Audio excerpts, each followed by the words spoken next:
여러분 안녕하십니까? 다시 찾아주셔서 감사합니다. 실미도 사건을 모르는 분들은 아마 없으실 겁니다.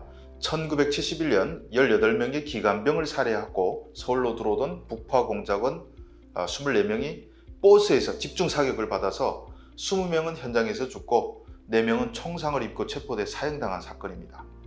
실미도 사건은 극비로 30년 가까이 실체가 드러나지 않다가 1999년쯤부터 이슈가 됐습니다.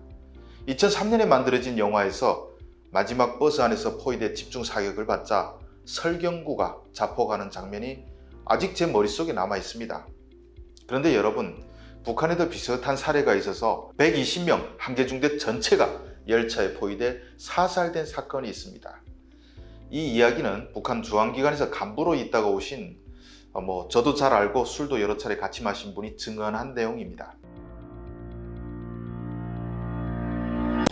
2005년에 북한은 1980년대부터 군부대들을 돌려가며 동원해 건설하던 금강산 발전소 공사가 지지부진하자 발전소 전문 건설부대를 편성했습니다. 이 건설부대에 함남도에 있던 7군단 산하 한계중대가 명령을 받고 건설부대에 배속되게 됐습니다. 금강산 발전소 건설이 어떻다는 것은 북한 사람들 모르는 사람이 없습니다. 그냥 건설이 아니라 백리굴을 뚫는데 자재도 변변치 않아서 몸으로 떼우는데 수시로 낙석이 떨어지고 물이 터져 나와서 죽거나 부상당하는 일이 비일비재했습니다. 금강산 발전소 건설 30여 년 동안 5천여 명이 죽고 2만 5천여 명이 부상했다는 이야기를 저도 들었습니다. 먹을 것도 제대로 공급되지 않고 훔쳐오려고 해도 주변에 인가도 없고 그야말로 생지옥인 곳입니다. 10년을 군 복무하는 것도 모자라 이런 곳에 갑자기 끌려가서 제대될 때까지 깊은 갱 속에 들어가 한말을 휘두르게 됐으니 얼마나 억울하겠습니까? 떠나는 날 이들은 중대에서 팔만한 것들은 다 장마당에서 팔아서 술과 음식을 바꿔서 기차에 탔습니다. 군인 차량은 맨 뒤에 붙였는데 이 중대원들은 올라가자마자 술을 마시기 시작했죠. 도살장에 끌려가는 심정이라 울분이 가득하니 마지막으로 한번 실컷 취하기라도 하자는 생각이 아니었을까요? 그런데 북한 기차에는 군인들 증명서를 검열하는 경무원들이 타고 있습니다. 한국으로 치면 헌병이 셈이죠. 민간인은 열차 보안원이 하고 군인은 경무원이 단속합니다. 이 접이식 자동보청을 소지하고 일반 경무원 병사들에게 군관들이 쩔쩔맬 정도로 위세가 대단한데 탈북민들은 잘 아시겠지만 정말 건방집니다. 이런 데 가려면 간부집 자식주는 돼서 백도 좋아야 합니다.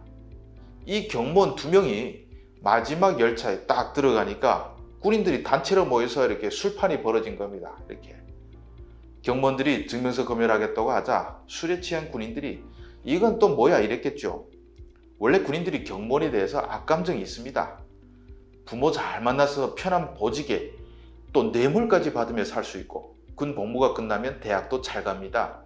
힘이 없어서 갱도에 끌려가는 열받은 상황에서 꽃보직이 나타나서 증명서 내라고 하니까 야 지휘관에게 가서 물어봐 이랬나 봅니다.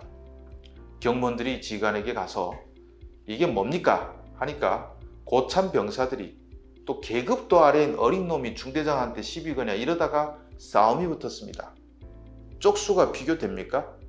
경무원들이 총을 뻗어서 딱 쏘려고 하니까 완전히 자극을 받은 병사들이 달라붙어서 총을 빼앗고 마구마구 때렸습니다. 다른 차량의 경무관들과 보안원들이 총 출동했는데 군인들이 차량문을 딱 봉쇄하고 계속 구타했습니다. 끝내 경무원 2명이 모두 내장 파열로 죽었습니다. 이게 위에 즉각 보고가 되자 최고사령부 명령이 즉각 하달됐습니다. 열차가 도중역에서 서지 않고 강원도 고성군까지 직행했는데 고성역을 지나 어느 골짜기에서 마지막 열차를 분리시켰습니다. 그 골짜기에 누가 있었냐? 최고사령부 명령을 받은 한계대대가 완전 무장을 하고 열차를 기다리고 있었습니다. 술에 취해서 열차가 분리되는 줄도 모르고 있다가 열차가 서자 내다보던 병사들은 갑자기 밖에서 한계대대의 집중사격을 받게 됐습니다. 열차 한개 차량에 한계대대가 둘러서서 총을 난사한다고 생각해 보십시오. 순식간에 벌집이 되고 피가 도랑처럼 흘러내리겠죠. 마지막에 대대 군인들이 열차에 들어가서 혹 살아남은 병사들이 있는지 확인하고 울면서 살려달라고 애원해도 모두 사살했습니다.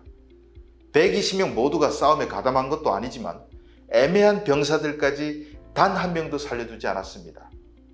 이후 이민무력부 총정치국과 검찰국이 현장에 급파돼서 시신들을 수습하고 소문을 막았는데 최고사령관 동지의 명령에 불복종하는 자들은 죽어 마땅하다고 선전했습니다. 군인 금주령도 김정일 지시로 내려졌지만 이건 좀 이따 흐지부지 됐습니다. 그 세상에 군인이든 인민이든 술없이 맨정신으로 살 수 있겠습니까? 실미도 사건은 49년 전에 일어난 일인데 오늘 이야기는 15년 전에 북에서 일어난 일이고 북한에서 일어났던 수많은 끔찍한 비극들 중에 하나입니다. 지금까지 시청해 주셔서 감사합니다.